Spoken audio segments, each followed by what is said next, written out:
Hi guys, so yun na nga. Magtatanghalian ngayon.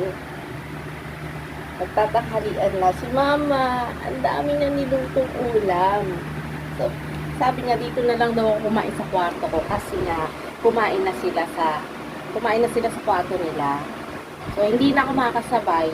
Kaya hindi na lang niya na lang dito yung pagkain. Yung ulam. Sarap talaga kapag may nanay ka, may magulang ka, kumpleto pa kayo.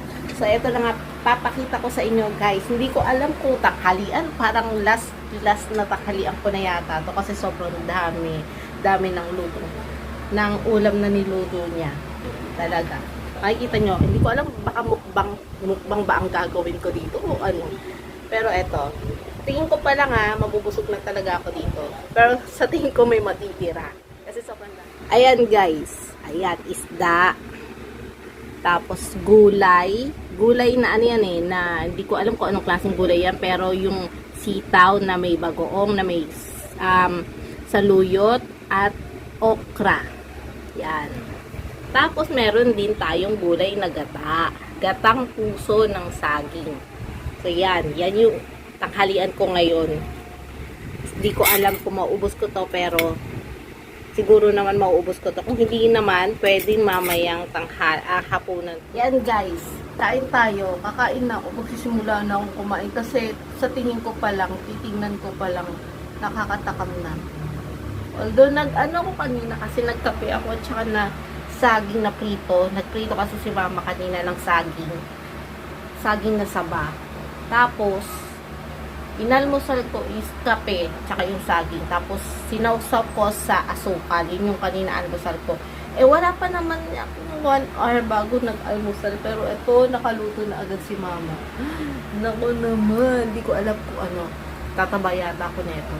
Parang wala atang diet na.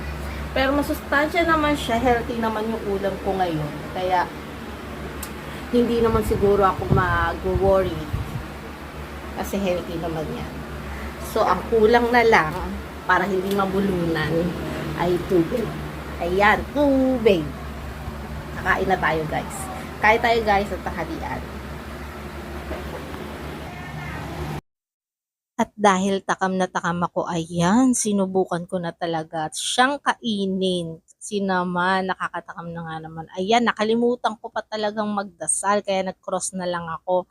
Kasi sobrang gutom na talaga ako. Nakita ko lang talaga yung mga pagkain. Sobrang gutom na ako. Kahit kakameryenda, kakaalmusal ko lang pala ng kape at saka ng saging. Ayan talaga si Mama, di mo alam, minsan kasi kumakatok siya sa kwarto ko. Tapos pagbukas ko, ayan, may biglaan dala-dala na siyang pagkain na niluto niya. Hindi ko alam kung talagang pinapataba niya ako, pero grabe, hindi niya alam na kahit madami akong kumain ay hindi talaga ako tumataba. Sana all. Pero syempre, kahit papano, medyo lumalaki yung tiyan natin pag sobrang dami ang kinakain natin, di ba? Kaya minsan talaga konti lang ako kumain, lalo na pag hindi ko gusto ang ulam. Ganyan rin ba talaga kayo? Kasi ako ganyan ako eh. Kapag hindi mo talaga gusto ang ulam, kakain ka pero konti lang. Ayan, napapapalakpak pa talaga ako dyan sa sobrang sarap talaga ng gulay. Iba talaga pag nanay mo talaga ang nagluto. Ibang-iba talaga kapag nanay talaga ang nagmamahal sa kanyang mga anak.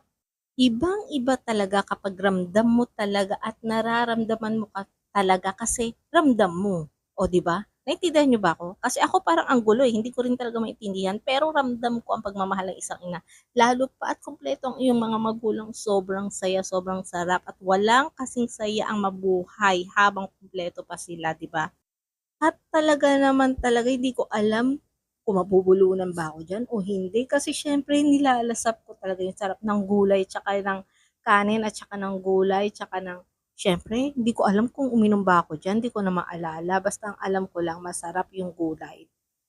Tapos mukha yatang mauubos ko talaga itong pagkain na 'to. Talaga naman. Ito talagang puso ng saging na may gata ay napakasarap din, lalo na itong sitaw. Ang isa sa mga favorite ko na gulay talaga itong talagang sitaw at lalo na kapag inadobo. Ito namang sitaw na may bagoong na may okra, masarap siya talaga lalo na may saluyot. Sobrang sarap. O ayan, nakaramdam din ako ng uhaw na baka mabulunan ako. Ayan, iinom na talaga ako. Karamihan talaga ng mga ina ay mabunganga naman talaga. Kaya lang, nasa sayo na lang yan kung paano mo gagawin na hindi sila maririnig. Di ba? Ayan na nga, tapos na talaga ako kumain at ayan na ang resulta. May natira siya pero mamaya lalapangin ko siya.